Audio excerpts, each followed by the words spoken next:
nuestro moderador, el arquitecto Fernando Landeros. Fernando trabaja con la firma Bageman Abogados e Ingenieros en Chile.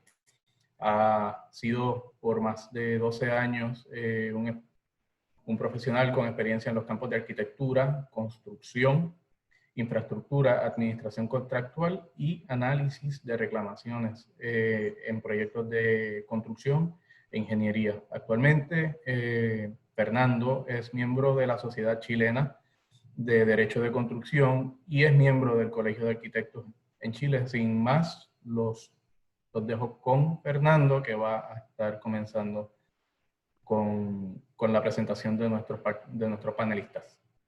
Bienvenido, Fernando. Muchas gracias, Luis.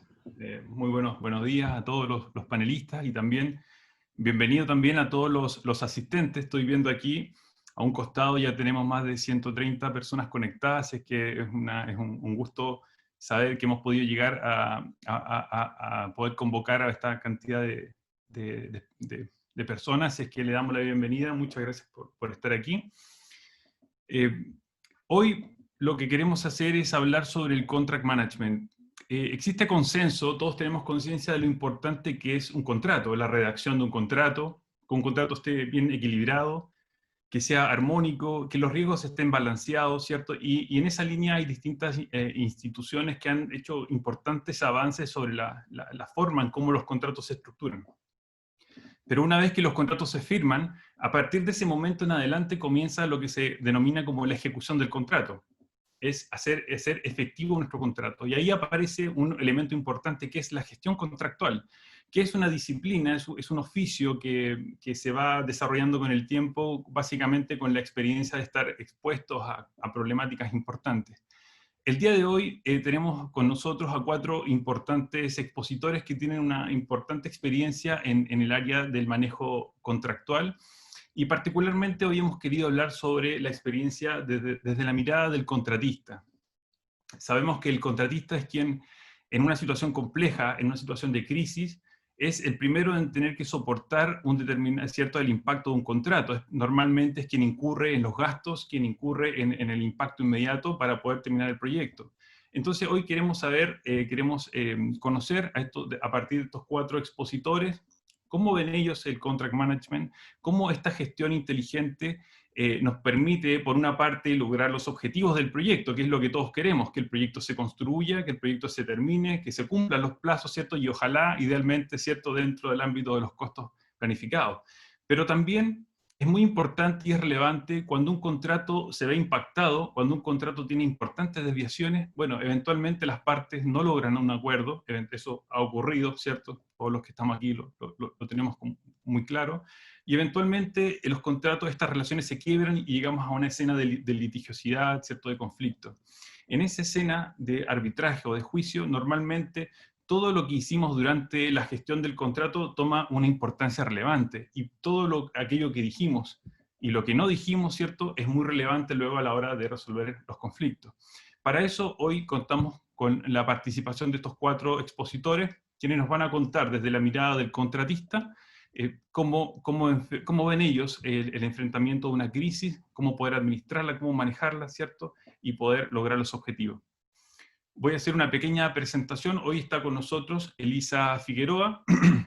Elisa se desempeña como abogada senior de la firma peruana NPG Abogados, próxima a concluir sus estudios de maestría en Dirección de Proyectos de Construcción. Es especialista en Derecho de la Construcción e Ingeniería, Administración Contractual, Prevención y Solución Temprana de Controversias, Arbitraje y Dispute Boards. Además, cuenta con amplia experiencia asesorando proyectos de infraestructura para el sector minero, hidroeléctrico, energético, vial, portuario, aeroportuario y de edificaciones hospitalarias, ejecutado bajo la forma FIDIC, NEC y tipo Bespoke. Elisa es parte de la Sociedad Peruana del Derecho de la Construcción. Elisa, bienvenida, muy buenos días. También nos acompaña Cristian Fuentes. Cristian es ingeniero civil, máster en Derecho y magíster en Gestión de Empresas. Actualmente se desempeña como gerente de gestión contractual para SACIR Chile, prestando a la vez soporte a las operaciones desarrolladas en Uruguay, Paraguay y Bolivia, Su práctica profesional se ha enfocado principalmente en las líneas de gestión contractual, peritajes técnicos, gerenciamiento e inspección de proyectos, además de ser especialista en contratos y controversias de construcción. Asimismo, Cristian participa como académico en las mejores universidades chilenas y forma parte del directorio de la Sociedad Chilena del Derecho de la Construcción. Bienvenido también a Cristian. También nos acompaña María Espotorno. María es española. María es abogada, es MBA, máster en Comunidades Europeas y directora de asesoría jurídica de OSA en España. Empresa especializada en la construcción de túneles y obras subterráneas con implantaciones en España. Y en Hispanoamérica tiene implantaciones en Chile, Perú, México, Costa Rica y Panamá. Cuenta con más de 25 años de ejercicio del derecho, especializándose en arbitraje, derecho mercantil, derecho civil y derecho de la construcción. Bienvenido también, María. Y finalmente nos acompaña el día de hoy Nicolás Cañas. Nicolás es abogado de la Pontificia Universidad Católica de Chile y Master of Law del Columbia University in the City of New York. Actualmente es gerente legal para Latinoamérica del Grupo Grañén Montero, Ingeniería y Construcción, con base en Perú. Cuenta con vasta experiencia en el sector público y empresas multinacionales de ingeniería, construcción, concesiones a lo largo de Latinoamérica. Además, Nicolás ha ejercido como profesor universitario en materias de Derecho de la Construcción, concesiones, arbitraje local e internacional. Es miembro de la Sociedad Chilena del Derecho de la Construcción y del Comité de Concesiones de la Cámara Chilena de la Construcción. Así que también le damos la bienvenida a Nicolás. Muchas gracias a todos los panelistas por participar el día de hoy. Y sin más preámbulo, vamos a iniciar esta ronda en relación al tema que nos convoca. Y vamos a partir, yo quisiera preguntarle a María. María, en tu experiencia trabajando en Europa y trabajando en Hispanoamérica también, desde tu óptica, desde tu perspectiva, ¿cómo ves tú qué es el contract management y por qué es importante? ¿Por qué crees tú que, de qué manera un adecuado manejo de contrato mejora o empeora nuestra posición frente a una crisis? Por favor, María. Sí. Bueno, muchas gracias, Fernando, y muchas gracias a los organizadores por este interesante congreso. Bueno, pues para mí el contract management es realmente muy importante y es la gestión contractual, como su propio nombre indica, la gestión del contrato. Tradicionalmente se prestaba muchísima atención a la gestión económica de la obra y también a la gestión técnica y se procuraba mantener una buena relación con la administración, con el cliente, con la dirección facultativa y se arreglaban las cosas a lo mejor en una conversación o en una comida. También ocurría así en España de forma tradicional.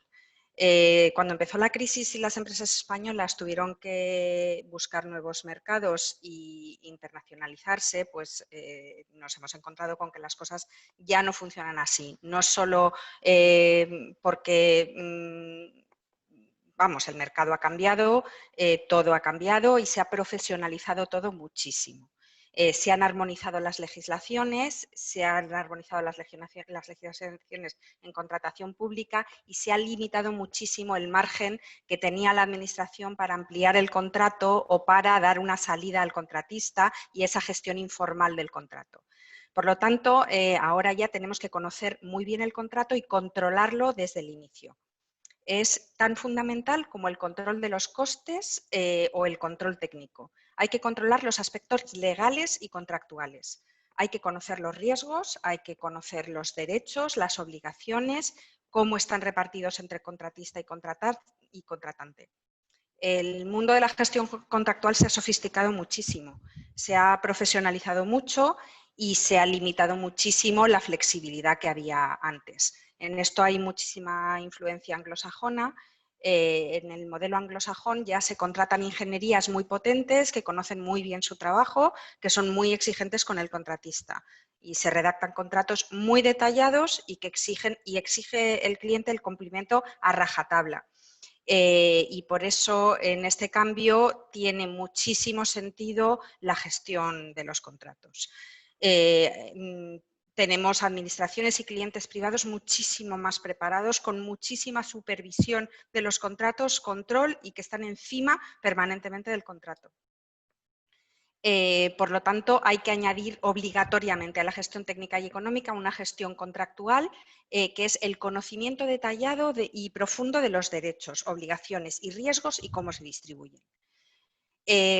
Una vez que se ha adjudicado la obra, desde el primer día, y sin olvidar la farfeta comercial, que también tiene que estar en ese balanceo de la gestión del contrato, pues hay que mantener el status quo del contrato. Perfecto. Vamos. Perdón, ¿quieres? No, bueno, que yo simplemente decir que hay que hacer un seguimiento diario, que hay que estar seguro de lo que te pide el cliente, de lo que si tiene derecho a pedirlo, de si tú tienes derecho cuando el cliente pide algo o cambia algo. Hay que contestar a todo lo que hace el cliente, a todas las cartas, y hay que arreglar las cosas con el contrato en la mano. O sea que es lo que básicamente hay que hacer. Perfecto, María, muchas gracias. Qué interesante lo que plantea. Nosotros también lo vemos como una tendencia, este hecho de que antiguamente tal vez había una gestión más informal, tal vez más de simplemente tomarse un café y resolver un conflicto, pero hoy día vemos que los grandes proyectos, sobre todo los proyectos de gran envergadura, de mucha complejidad, ¿cierto?, requieren de un trabajo muy profesional en el contract management. Ahora, muchas gracias por tu respuesta, María. Quisiera ahora preguntar a Cristian Fuentes, si tú nos pudieras explicar en tu experiencia trabajando, ¿cierto?, en una empresa constructora del tamaño, ¿cierto?, de SACIR, que tiene operaciones en muchas partes del mundo, desde tu óptica como contratista, ¿qué nos podrías decir tú en relación a qué es una crisis para una empresa constructora? ¿Qué situaciones tienen el potencial de convertirse en crisis? ¿Cuáles son las principales señales que un contratista debe poner atención? Vale. Bueno, primero que todo, buenos días Fernando, buenos días panelistas y buenos días a todas las personas que están conectadas.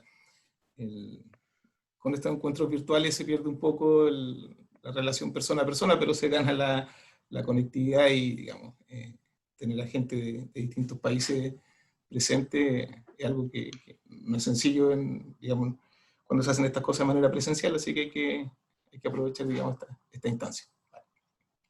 Bueno, lo primero, relacionado a lo que tú comentabas, Fernando, ayer buscaba la definición que tiene la RAE para una crisis y bueno, la RAE nos dice que una crisis es un cambio profundo y de consecuencias importantes en un proceso o una situación, o también puede entenderse como una situación mala o difícil. Entendiendo que el objetivo principal que tiene una empresa constructora es construir y hacerlo a la vez de manera eficiente, segura y rentable, una crisis puede ser entendida como cualquier cambio o situación que ponga en riesgo lo anterior. Una crisis sanitaria y económica como la que actualmente nos afecta, sin duda es un evento que está, digamos, fuera de lo habitual, tiene un calibre distinto a lo que esperamos. Pero también, lamentablemente, nuestro continente no es escaso en situaciones naturales, políticas, económicas y sociales que pueden poner en riesgo el normal devenir e incluso la sobrevivencia de proyectos y empresas. Y estos van, como todos sabemos, desde un golpe militar hasta un terremoto, desórdenes sociales, variación abrupta del precio del dólar. O sea, son cosas que hemos visto y seguramente vamos a seguir viendo. ¿Okay? Bueno, también hay que tener en cuenta que hay ciertas situaciones particulares de menor impacto general, pero que también pueden amenazar a una empresa y llevarla a una crisis. Por ejemplo, la aparición de cambios tecnológicos, la llegada de nuevos competidores a un mercado, cambios regulatorios. Por llevarle una analogía cotidiana, todos tenemos presente la desaparición, por ejemplo, de Kodak y Blockbuster. Empresas que fueron gigantes en su tiempo, no se adaptaron y luego finalmente terminaron desapareciendo. O sea, todos creemos que se va a seguir construyendo, eso es claro. Pero una empresa que no vigila, que no se cuestiona estos aspectos, pierde la posibilidad de anticiparse, aprovecharlo positivamente y también hipoteca su capacidad de reacción para cuando se requiera. Yendo a algo más concreto, basta mirar cualquier ranking mundial de constructoras por tamaño de negocio para darse cuenta que, en especial en los grandes proyectos, el futuro implicará mayor competencia con participantes asiáticos sobre todo. O sea, eso nos obliga a pensar desde ya una estrategia de adaptación para no caer en una crisis también en este sentido. En cuanto a lo que consultabas tú sobre señales que se deben atender, hay una frase de Sigmund Freud que dice que la propia personal experiencia hace al hombre sabio. Y eso está muy relacionado con lo que dijiste al principio, cómo se aprende la gestión contractual. Aquí se aprende a golpe. Entonces, toda esta experiencia que hemos tenido ahora, la experiencia que hemos pasado en crisis anteriores, Eso es lo primero que debiésemos tener en cuenta. Debiésemos estar siempre vigilando la ocurrencia de hechos o la evolución de factores que en el pasado nos han afectado, para poder reaccionar a tiempo en el momento que estos empiezan, digamos, nuevamente a implicar un riesgo.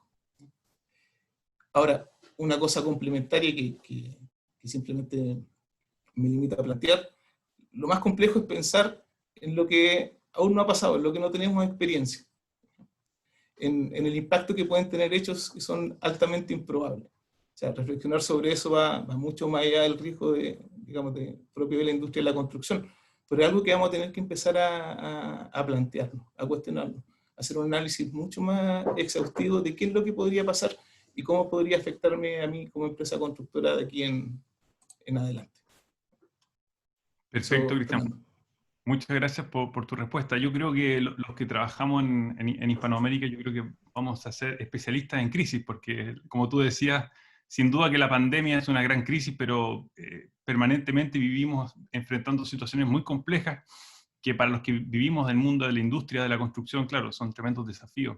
Y tú mencionabas un factor muy importante, que es la globalización. Lo que hace es que abre la competencia, por lo tanto, tenemos que, además de construir, tenemos que ser eficientes porque la competencia es muy alta. Ahora quisiera... Gracias, Cristian. Quisiera preguntar ahora a Nicolás. Nicolás, tú que estás a cargo de una gerencia también legal de una empresa latinoamericana, ¿cierto? Que tiene operaciones Colombia, Perú y Chile. Desde tu perspectiva también enfrentando proyectos de gran envergadura, estando frente a una crisis, estando frente a una situación compleja, desde tu perspectiva, ¿qué estrategias contractuales existen para enfrentar una crisis? ¿Qué importancia tiene la respuesta temprana, por ejemplo, que nos puede dar el propietario o el contratante? ¿De qué manera su respuesta, favorable o negativa, condiciona la relación en adelante? Fernando, bueno, muchas gracias a ti por tu intermedio a la Asociación Latinoamericana por esta invitación. Yo lo primero es que creo que, y voy a recoger lo que acaba de decir Cristian y María, las crisis no son un problema necesariamente legal, y eso es obvio. A mi juicio, esta pandemia que nos ha azotado los últimos 6 meses lo ha venido a demostrar. Las cláusulas prototípicas que teníamos en todos los contratos, en Chile, continentalmente, en Europa, fueron derechamente superadas por la realidad, y es así de sencillo. Y es probable que ese hecho marque las próximas décadas de este siglo. Entonces, legalmente, te diría yo que no existe una fórmula mágica para enfrentar crisis o para gestionar una crisis. No creo que haya una respuesta unívoca a eso. Sí creo que hay 2 o 3 principios que son más o menos básicos para enfrentar o para estrategizar contractualmente una crisis. En primer lugar, yo creo que hay una obviedad, y es que los supuestos fácticos tienen que naturalmente acomodarse a la ley, al contrato y al alcance que yo tengo como contratista en el contrato. Cuando esas condiciones no se cumplen, Fernando, la verdad es que las estrategias contractuales o técnicas son de difícil resolución. Y entonces la primera pregunta la voy a enfrentar desde el punto de vista legal. Yo creo que vivimos, y todos los que estamos en este panel y todos los que nos escuchan saben que el derecho a la construcción continentalmente en Europa y en Latinoamérica es brutalmente transaccional, y que las legislaciones que tenemos son, por regla general, bastante exiguas en lo que se refiere a la relación legal. Entonces, lo primero que voy a decir es que, naturalmente, no hay que olvidar la ley, porque la ley sí marca determinados principios que, naturalmente, requieren tomar atención o que pueden servir para la finalidad de contractualmente terminar un proceso razonablemente para el contratista o para el cliente.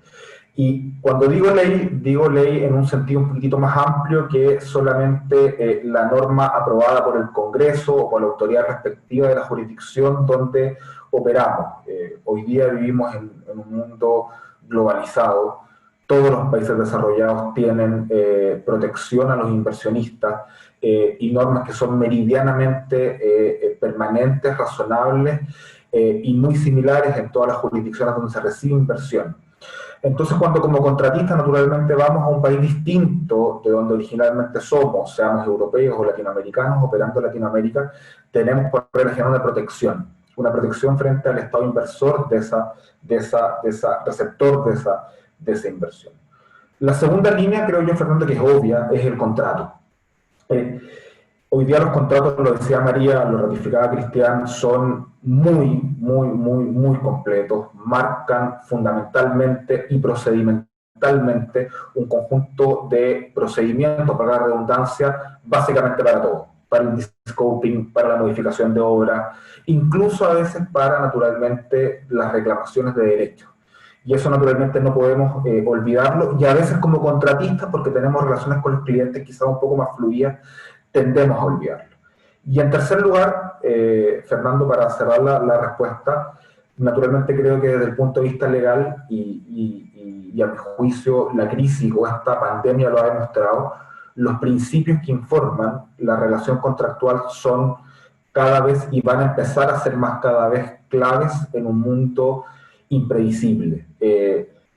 Nosotros a veces olvidamos o tendemos a olvidar que un contrato de construcción prototípico, un contrato bilateral donde yo ejecuto algo y naturalmente espero ganar algo. Y a veces los clientes olvidan eso y los contratistas también. Y esos principios hoy día creo que han retomado con bastante vigor, dado que, como partí comentándote, a mi juicio, las cláusulas de fuerza mayor, por ejemplo, fueron derechamente superadas por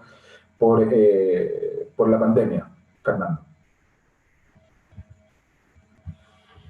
Muchas gracias, Nicolás, por tu respuesta. Qué importante entonces es el contrato como tal, como herramienta. Así es que es un arte en desarrollo, de manera que el contrato se puede ir adaptando a estas nuevas realidades que estamos enfrentando. Y en relación a los contratos, yo quisiera ahora preguntar a Elisa. Elisa, tú que trabajas asesorando a empresas contratistas, desde tu perspectiva, de tu experiencia asesorando a empresas contratistas, ¿es posible para el contratista evaluar anticipadamente una eventual crisis en la etapa de licitación, por ejemplo?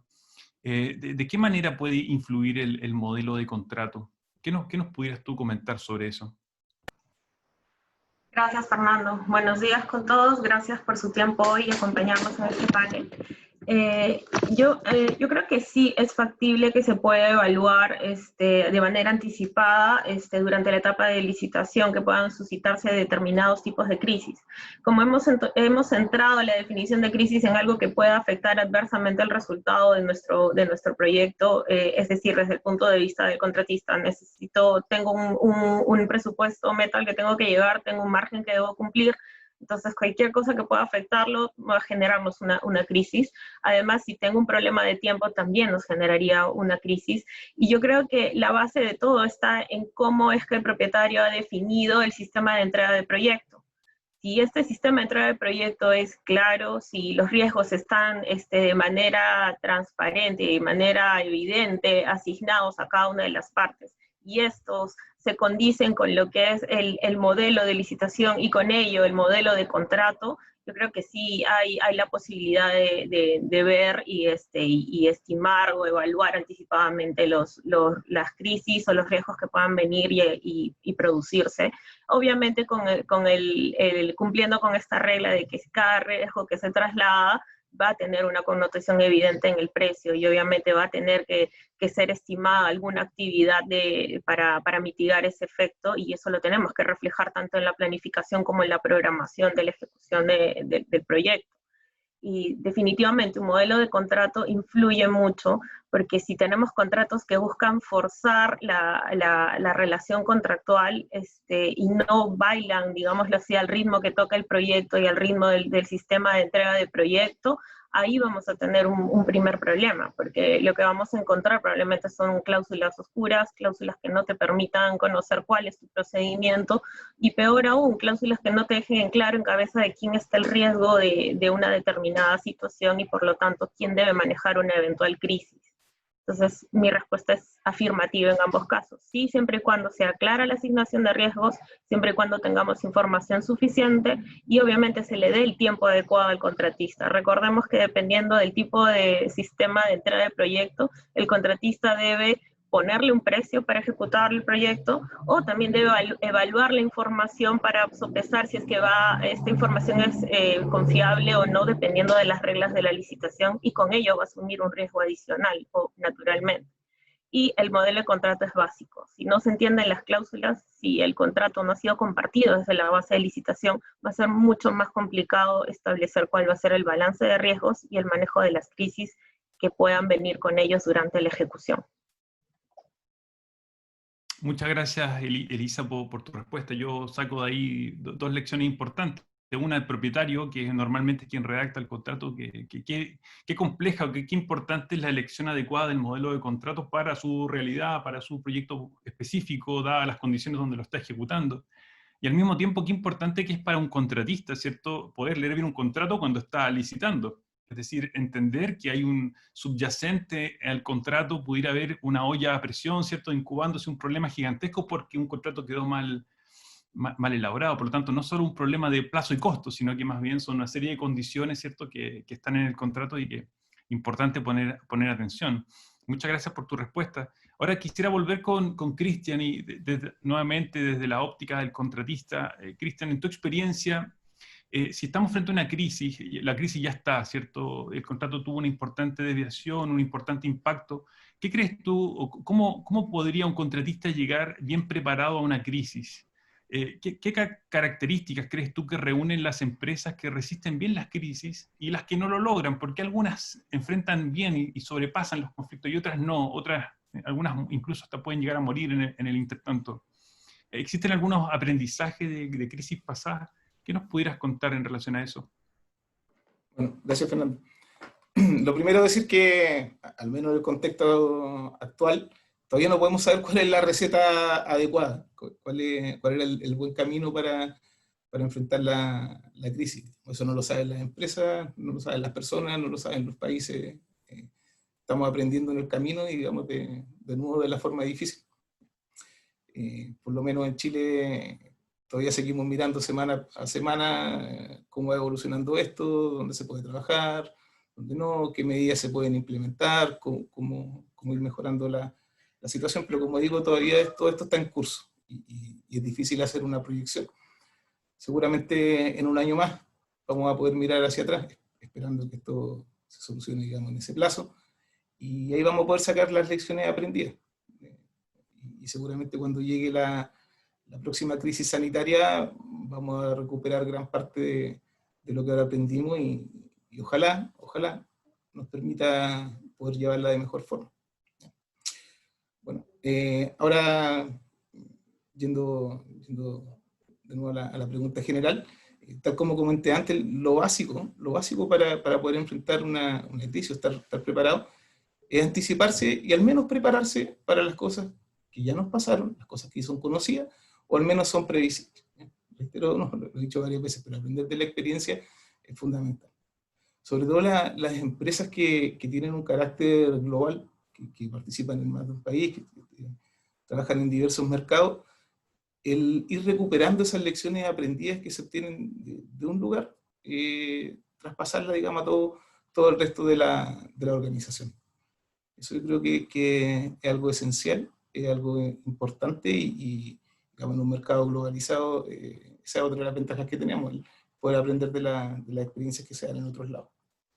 Bueno, es clave también hacer una buena gestión de riesgo desde la etapa más temprana, como se conversaba en la respuesta anterior, partiendo de una identificación exhaustiva de los riesgos que podamos enfrentar en el contrato, hacer un análisis bien certero y estando bien claro, digamos, que cuáles de esos riesgos buscamos transferir, cuáles vamos a mitigar y cuáles finalmente vamos a aceptar. ¿Okay? Empezar a leer y interpretar bien algunas cosas que antes quizás se miraban a la rápida. O sea, Nicolás lo dijo muy claro, la cláusula de fuerza mayor. Una cláusula que quizás uno le dedicaba 2 minutos antes, al momento de revisar un contrato, hoy día sin duda hay que mirarla mucho más. Mucho más. O sea, no, como se dijo, estamos claramente superados. Esta cláusula está pensada para situaciones puntuales, de gran magnitud, pero puntuales. Por ejemplo, típico un terremoto.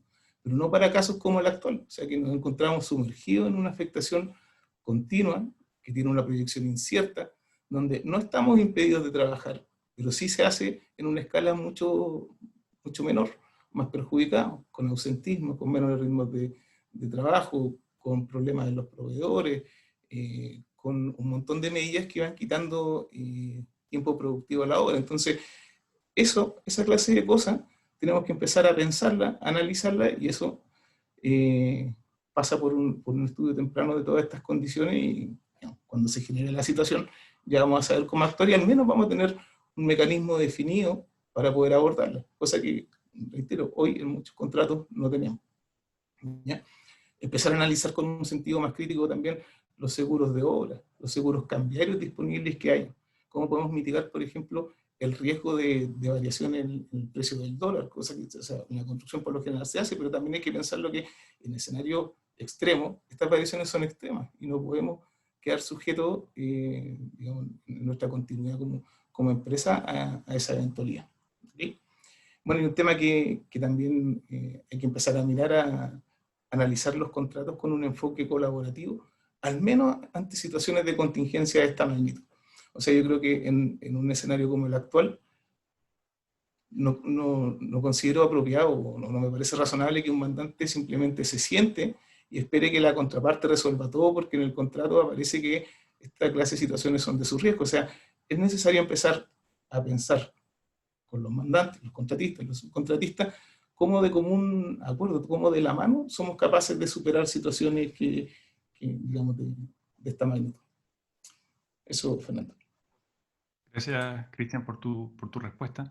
Qué importante esto de la gestión frente a una crisis, porque tal vez si este mismo seminario hace 50 años atrás habría simplemente tratado del arte del buen construir. Hoy día es bastante más complejo. Además de poder construir adecuadamente, hay que tener toda una batería de estrategias y de gestiones, ¿cierto?, orientadas para poder enfrentar situaciones complejas. Yo quisiera aquí hacer un pequeño alto y comentar a los participantes que está abierto abajo en la pantalla un link con preguntas y respuestas. Quienes quieren formular preguntas, ¿cierto?, a los distintos panelistas, una vez al término de la charla, si es que tenemos algunos minutos, vamos a poder atender algunas preguntas. Ahora yo quisiera comentar en relación a los tipos de contrato, porque existen distintos formatos de contrato y hay cierta tendencia, ¿cierto? Hay algunos más famosos que otros. Los FIDIC, por ejemplo, tienen una importante escena internacional, mundial, el Banco Mundial los promueve intensamente. En relación a los tipos de contrato, ¿cómo esto pudieran tener algún tipo de incidencia? Yo quisiera volver ahora con María. María, en tu experiencia también internacional, trabajando en distintos continentes, ¿crees tú que hay algún tipo de delivery method, ¿cierto?, del proyecto que particularmente incrementa los riesgos o los reduce? Por ejemplo, un contrato de construcción, un contrato de design and build, un EPC, los nuevos métodos colaborativos. ¿Cómo lo ves tú? Bueno, pues sí, evidentemente hay los tipos de contrato, pues los contratos básicamente evalúan riesgos y distribuyen los riesgos entre contratante y contratista, y el tipo de contrato, pues evidentemente incide más o en uno o en otro. Pero bajo mi punto de vista, los tipos de contrato es básicamente como las inversiones. Cuanto más riesgo asumes, más rentabilidad obtienes, y cuanto menos riesgo, menos rentabilidad. Pero claro, cuando asumes muchos riesgos tienes muchas posibilidades de perder también. O sea, es un poco, bueno, pues como las inversiones y el tipo de interés, básicamente. Entonces, bueno, tradicionalmente yo creo que los contratistas queríamos riesgo porque sabíamos gestionar. Entonces, éramos profesionales que sabíamos gestionar y hacer obras, y entonces nos gustaba que nos dieran todo el trabajo a nosotros porque lo gestionábamos bien. Pero yo creo que eso ha ido cambiando. La mayoría de los contratos están en ese sesgo, digamos, son contratos con el riesgo de diseño y de construcción, un design and build, o EPC, que es el modelo más extendido. Y tradicionalmente, como digo, queríamos gestionar ese tipo de contrato. Pero la tendencia ahora con la globalización, la competencia, la crisis, bajo mi punto de vista hay un trasvase totalmente desproporcionado de los riesgos hacia el contratista. Se traslada, por ejemplo, el riesgo de permisos ambientales, que normalmente los tendría que tener la administración, que se puede demorar años y que antiguamente los daba la administración. Y por lo tanto se asume un riesgo totalmente desproporcionado sin ningún sentido y tampoco sin capacidad de gestión del contratista. También, por ejemplo, riesgo de contaminación preexistente en un terreno y lo asume el contratista y lo traslada el contrato. y se agrava, como ha dicho Elisa, porque los plazos en las licitaciones son muy cortos y la evaluación de los riesgos, por lo tanto, también son cortos. Entonces, realmente, bajo mi punto de vista, que claro, es del contratista, pero entiendo que hay un desequilibrio total, ¿eh? Y en las administraciones y los contratistas privados están, como hay muchos contratistas, mucha competencia, mucha globalización, pues están dispuestos a asumir riesgos y el mandante o el propietario, yo entiendo que abusa, ¿eh? Sin embargo, bueno, pues también con influencia del mundo anglosajón y de los contratos, pues hay dos tipos de contratos que se han internacionalizado con unos riesgos un poco más equilibrados, que son los FIDIC, con un problema de plazos y de respuestas de plazos muy cortos, o sea que la gestión contractual en un contrato FIDIC es, vamos, totalmente obligatoria, como lo es en todos, ¿eh? No hay ninguno que se libre de no gestionar, no hacer una buena gestión contractual. Y luego, pues por ejemplo, los NEC, que también vienen del mundo anglosajón y que están menos extendidos porque son básicamente en el Reino Unido, donde se dan. Pero vamos, también sucede que las administraciones o los clientes privados cogen esos modelos de contratos pero los modifican a su total conveniencia. O sea que realmente en principio los riesgos están más equilibrados pero luego se balancean totalmente a favor del propietario, que es el que licita y el que da las pautas, ¿no? Para minimizar esos riesgos, pues el mundo anglosajón ha traído también otros modelos de contrato con una distribución del riesgo más equilibrada para el contratista. Como digo, más equilibrada y también se gana menos, pero se asumen menos riesgos. Por ejemplo, el coste objetivo, los target cost, todo lo que se incremente de coste por causas ajenas al constructor se asume por el cliente y por el contratista. Todo lo que se reduzca de coste se comparte.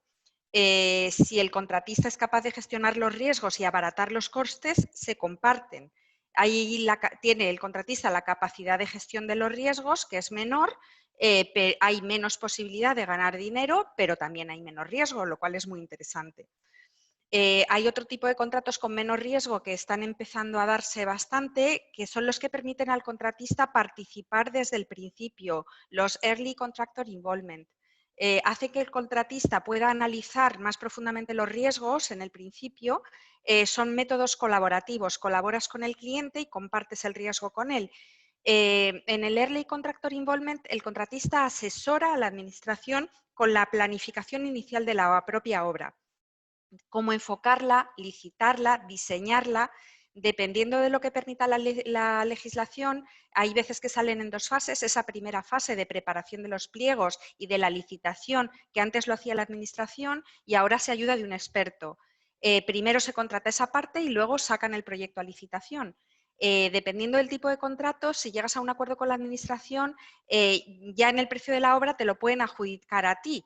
No es un sistema muy arraigado en derecho español y en Hispanoamérica se está haciendo a través de las iniciativas privadas, de las IPs. Vas a la administración con una propuesta de obra pública.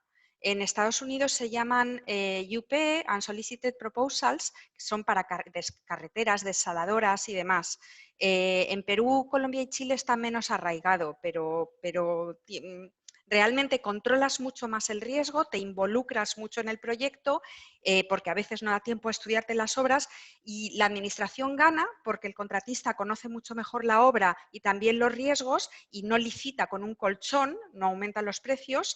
Y también cuando identificas bien los riesgos puedes ponerle remedio antes, por ejemplo, carreteras, expropiaciones, puedes cambiar el trazado, compartes riesgos técnicos, geológicos, permisos ambientales, o sea que son contratos más estudiados, pero que realmente yo creo que el futuro está por ahí, va por ahí. No creo que sea muy sostenible ese balanceo que existe hoy de contratos muy a favor del mandante, o si no, el mundo se hará chino, por resumir. Quiero decir que no... terminaremos por eliminar la competencia si al final las empresas no pueden sobrevivir en este mundo contractual.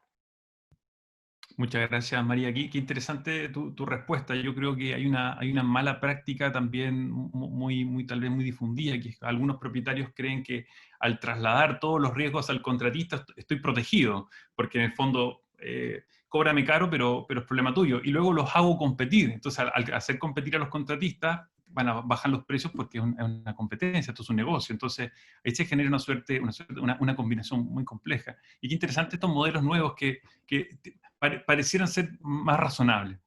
Y en esta línea yo quisiera ahora volver con Elisa. Elisa, tú has tenido experiencia trabajando con FIDIC y con NEC. Entiendo que en Perú han hecho importantes proyectos en base a estos modelos. ¿Qué nos podrías tú comentar de estos dos estándares internacionales? ¿Qué buenas prácticas podemos extraer, por ejemplo, de los FIDIC y los NEC en relación al manejo de crisis? Coincido completamente con María y contigo con el tema que hay que tener cuidado, y es una práctica muy común en los propietarios de pensar que pueden deshacerse de todos los riesgos. Dependiendo del nivel de sofisticación de la oficina de proyectos de cada propietario, es una mala práctica, creo yo, porque hay que ser conscientes que hay riesgos que no van a poder ser transferidos al contratista, que es mucho más eficiente que los retenga el propietario, y en función a ellos es que puedes determinar cuál es la forma en la que vas a organizar el proyecto. Eso es lo que llamamos el sistema de entrega de proyecto, y en función a ello es que FIDIC nos ofrece una suite de contratos, que los más conocidos ya sabemos que son el amarillo, el plata, el rojo y bueno, el rosado, que lo utilizan los bancos multilaterales. Pero en función a esa armonía en el sistema de entrega de proyecto es que FIDIC te aporta, por ejemplo, un balance de riesgos que es claro.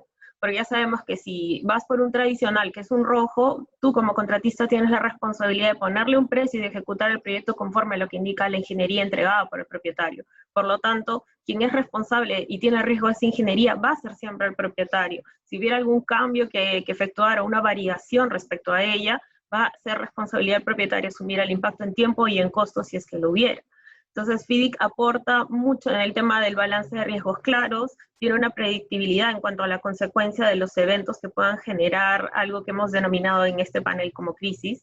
Es decir, si hay un evento, este evento puede ser compensable o no compensable, o puede ser un evento que te exima de la responsabilidad de no cumplir el plazo, o como no, también. Además, FIDIC invoca a las partes a dar aviso respecto a las situaciones que pudieran generar una situación de reclamo como tal, y el estándar en FIDIC es que tienes que avisarlo tan pronto como te diste cuenta o como debiste haberte dado cuenta como un diligente constructor. Es decir, no esperes a tener el reclamo bola de nieve, esos reclamos que vienen al final, casi cuando está acabando la obra y no son bien vistos ni para la relación comercial ni tampoco ante un tribunal arbitral. FIDIC invoca mucho también el tema del uso de los dispute boards. Creo que es una buena práctica el tener un dispute board, sobre todo el standing, porque te ayuda a solucionar de manera contemporánea las situaciones que se van generando en el proyecto. Y el componente inminentemente técnico del dispute board favorece mucho a la relación y a la solución oportuna de las situaciones o desavenencias que se presenten en el proyecto, antes que escalen a un conflicto y terminemos en un arbitraje en el que el único que pierde es el proyecto y por lo tanto ambas partes. En el caso de NEC tenemos que NEC, la forma más conocida, bueno, y la que hemos empleado en Perú es la forma F, la que empleamos para lograr el objetivo Panamericanos, donde primó mucho el factor tiempo, y esto se desarrolló bajo un sistema de entrada de proyectos de diseño y construcción, es decir, el contratista a cargo que tenía la facultad de subcontratar a otros, o será un managing contractor. Este contratista era responsable de entregar a Lima 2019 el proyecto funcionando en una fecha determinada y cumpliendo determinados requerimientos. Entonces, en el caso de este NEC que conocemos más acá, y asumiendo que vamos a hablar solamente del sistema de entrega de proyecto de diseño y construcción, la ventaja que tiene NEC aquí es que tiene un lenguaje muy claro. Y para quienes trabajamos en construcción, tenemos, creo, la mala fama los abogados de que los contratos los escribimos para nosotros, cuando realmente deberíamos escribirlos en un lenguaje muy sencillo, porque el principal administrador del contrato en proyecto es justamente el gerente de proyecto, y él es el que tiene que entenderlo y socializar el contrato con quienes son las cabezas del equipo para poder juntos manejarlo y afrontarlo como tal, afrontar el proyecto como tal.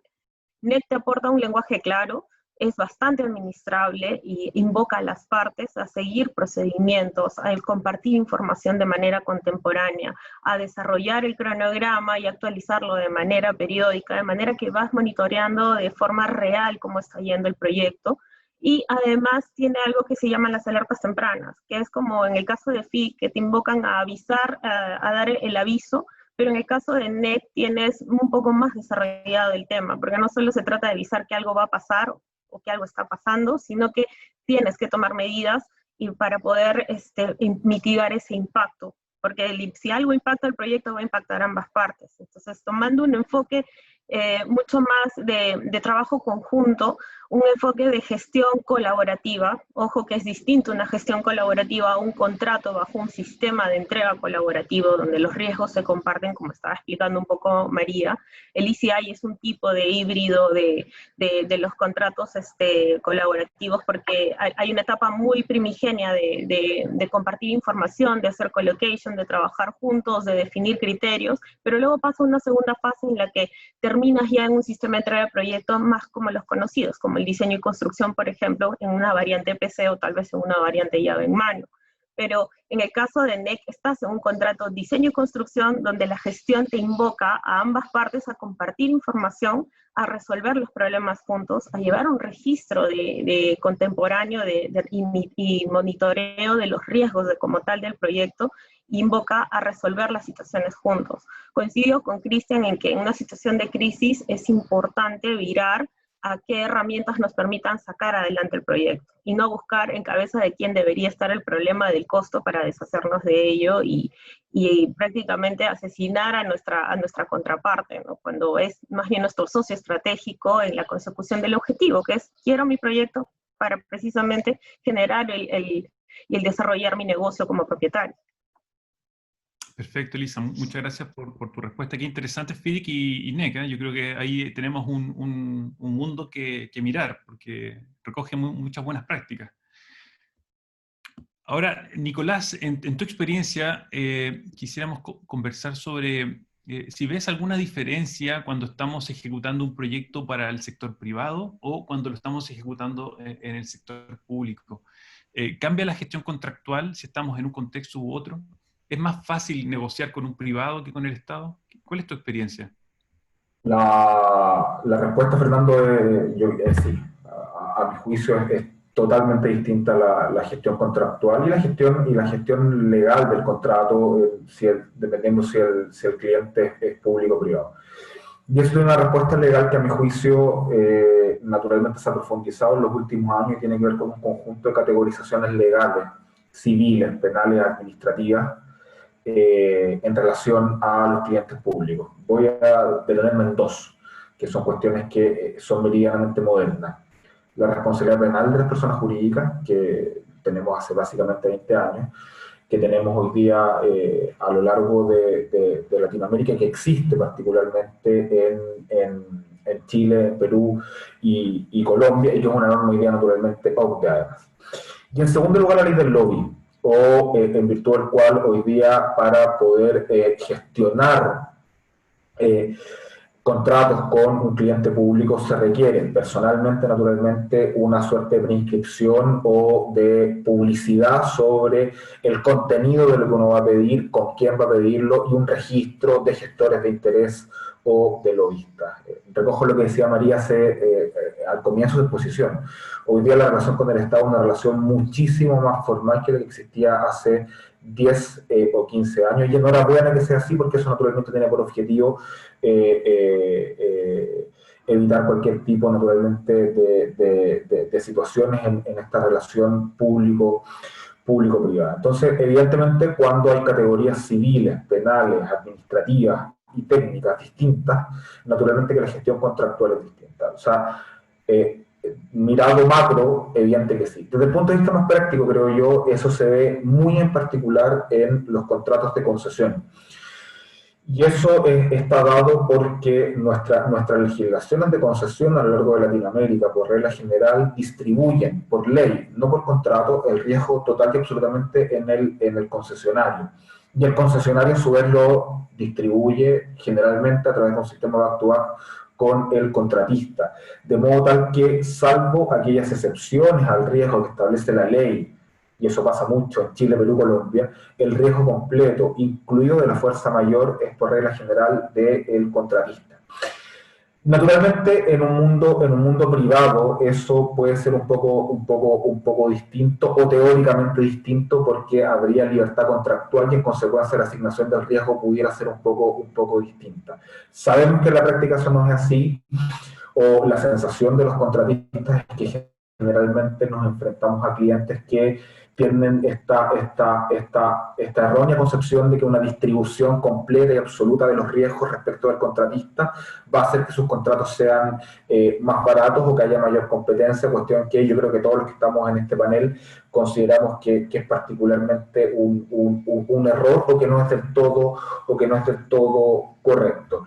Y cierro, Fernando, con una pequeña apreciación. Yo creo que eso que sucede en los contratos de concesión se modifica un poco en contratos tradicionales o no concesionados, donde la relación, en mi experiencia, es un poco más parecida a los contratos privados con la siguiente salvedad. Nos enfrentamos hoy día, y yo lo he visto particularmente, y ha sido en conversaciones que he tenido a lo largo de los países donde opera mi compañía. Los funcionarios públicos que dirigen las obras hoy día prefieren un arbitraje que tomar decisiones. Y eso tiene una lógica, y veo que todos asienten porque eso es así. Y eso tiene lógica porque si se equivocan al tomar esa decisión son personalmente responsables de esa decisión. Y eso ha hecho que básicamente tengamos hoy día contratos tradicionales, públicos tradicionales, mucho más lentos, mucho más caros y mucho más judicializados. Y la solución, a mi juicio, no es tan difícil, es establecer derechamente mecanismos de resolución temprana de controversias técnicos, totalmente imparciales, ajenos a las partes, pero que sean capaces de solucionar rápidamente las controversias cuando surgen, particularmente en esos contratos que no son concesionados, que tienen su mecanismo de resolución distinto, paneles técnicos, dispute board, y en último término, un arbitraje de inversión, si es el caso. Entonces, mi respuesta, Fernando, como resumen, es que la regla general es que sea muy distinto y bastante distinto legalmente y en la práctica. Perfecto, Nicolás, muchas gracias. Yo creo que lo clave, me quedo yo con cuando uno asesora a una empresa contratista, es que tenga mucha claridad en qué cancha está jugando. Si estamos en una obra pública, como tú dices, la posibilidad de negociación va a ser mucho más compleja y hay que tener conciencia sobre esa dificultad. Ahora, nos quedan 7 minutos de charla y este es un webinar que habla de construcción, así que nos vamos a pegar estrictamente a los plazos porque a continuación viene el siguiente webinar y no lo queremos impactar. Así que tenemos 7 minutos y yo tengo 4 preguntas, así que vamos a hacer preguntas, respuestas muy breves, ojalá de 1 minuto para que nos alcancemos a enmarcar. Respuestas de 1 minuto y con eso vamos cerrando ya. María, cuando hablamos en esta última parte vamos a hablar de herramientas para cómo hacer una correcta gestión contractual. Y yo quisiera partir con María preguntando qué importancia tiene lo que decimos, lo que no decimos, cómo lo decimos. Hace un tiempo atrás hablábamos de que la importancia de escribirlo todo, y otros dicen, no, la importancia de no escribir nada. ¿Qué crees tú? En 1 minuto. Bueno, pues en 1 minuto la importancia es fundamental, o sea, hay que tener un equilibrio entre el enfoque comercial y el legal, hay que ser asertivo, hay que defender tus derechos, tienes que conocer a tu cliente, no puedes ser ni excesivamente agresivo ni totalmente condescendiente, tiene que haber un equilibrio entre la protección de tus derechos y la relación a largo plazo y bajo mi punto de vista tiene que estar todo presidido por la buena fe, la congruencia, una buena gestión del contrato y una diligencia, que es lo que va a dar éxito al proyecto y al contrato. Y lo que decimos, cuándo lo decimos y cómo lo decimos, yo digo en 1 minuto que hay que poner muchísima atención a todas las vías de comunicación, no solo a los registros de obra y a las comunicaciones formales, sino también a los emails, a los WhatsApps, a otros medios de comunicación informales, y todo esto tiene que estar regido por la congruencia y la buena fe. La empresa y las personas implicadas tienen que ser conscientes de la importancia de las comunicaciones, que son las que luego harán prueba en juicio si hay conflicto, aunque hay países más formalistas y que el grado de compromiso, dependiendo de la vía de comunicación, es más o menos, pero yo creo que la tendencia es a que realmente se llegue a la verdad de los hechos y será importantísima la gestión contractual y de todas las comunicaciones entre las partes y de si se ha dicho pronto, si no y todo eso. Hay que defender una actitud congruente y en los juicios salen muchas cosas. Perfecto, María, muchas gracias. Ahora, para Cristian, en un minuto, ¿qué rol juegan los registros, los respaldos documentales? ¿Qué importancia tiene el respaldo en tu mirada? En un minuto. Total importancia, Fernando. La verdad, en gran parte va a depender de los antecedentes que tengamos para poder respaldarla, ¿no? El tema de los registros es fundamental. Desde la etapa más temprana, te diría, o sea, desde hacer buenas consultas en la serie de consultas y respuestas, en hacer las notas a la oferta cuando así digamos, corresponde, en definir nuestra metodología constructiva en la etapa de oferta, entregar una buena planificación, ojalá transparentar los recursos y que no solamente sean declarados, sino que sea algo revisado y que se incorpore como una línea base que el día de mañana nos permita evaluar las desviaciones que se van generando tanto en plazos como en costos. Después que empieza la obra, llevar las anotaciones que corresponden en el libro de obra, llevar las minutas al día, preocuparnos de contestar las cartas, no dejar los temas ojalá para el final, al menos discutirlo, y bueno, si después se toma la decisión de reservarlo y discutirlo al final, está bien, pero por lo menos levantémoslo en el momento que corresponda.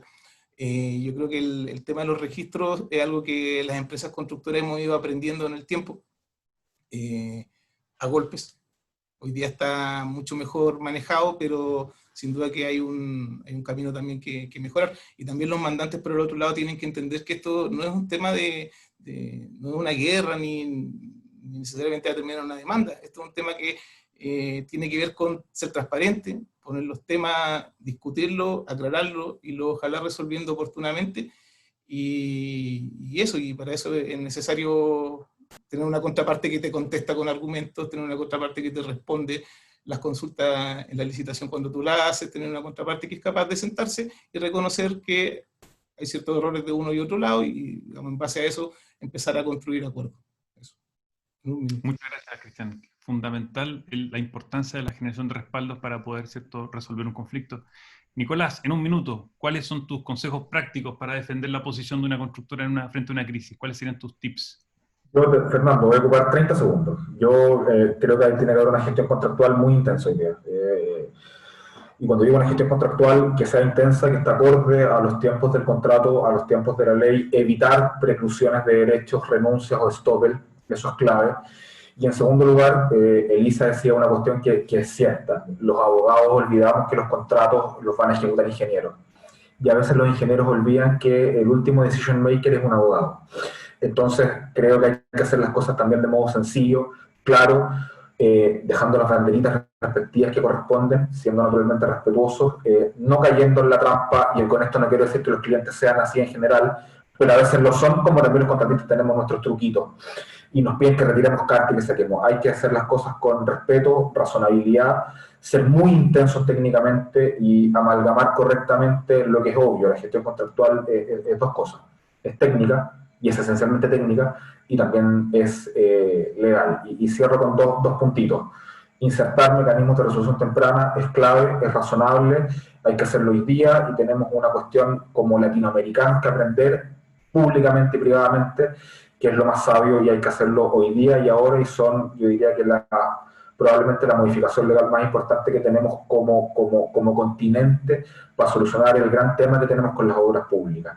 Y lo último, y va a parecer charlatán, pero no es menor, hay que pensar fuera de la caja. La crisis lo demostró, el COVID lo demostró, fuimos superados por esta crisis legalmente, y tenemos que empezar todos, técnicos, abogados, ingenieros, a pensar un poquitito fuera de esta caja en este mundo de teletrabajo y de COVID que nos va a impactar probablemente en la próxima década.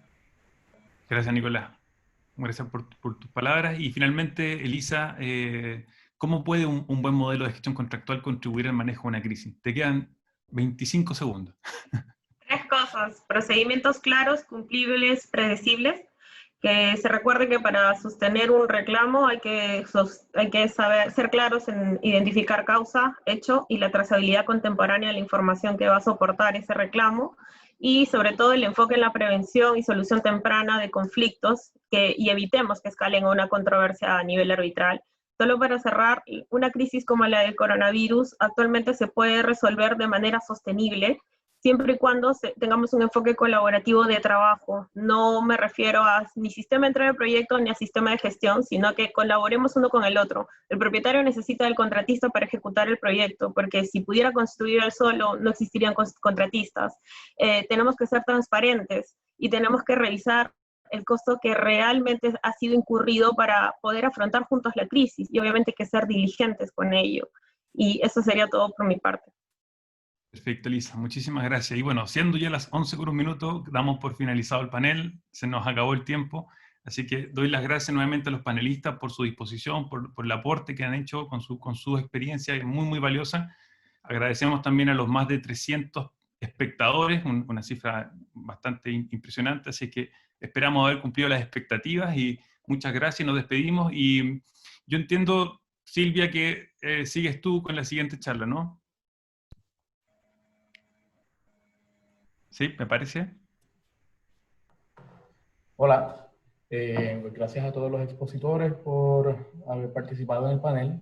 Les pedimos encarecidamente a todos los participantes que si quieren participar en el próximo panel, que se queden. Ya pronto van a estar conectándose los expositores de nuestro próximo panel, así que nuevamente nuestras más expresivas gracias a los panelistas y a todos los participantes de nuestro panel. Así que gracias y que tengan excelente día. Muchas gracias. Muchas gracias. Luego, muchas gracias. Muchas gracias. Gracias a todos, que estén bien.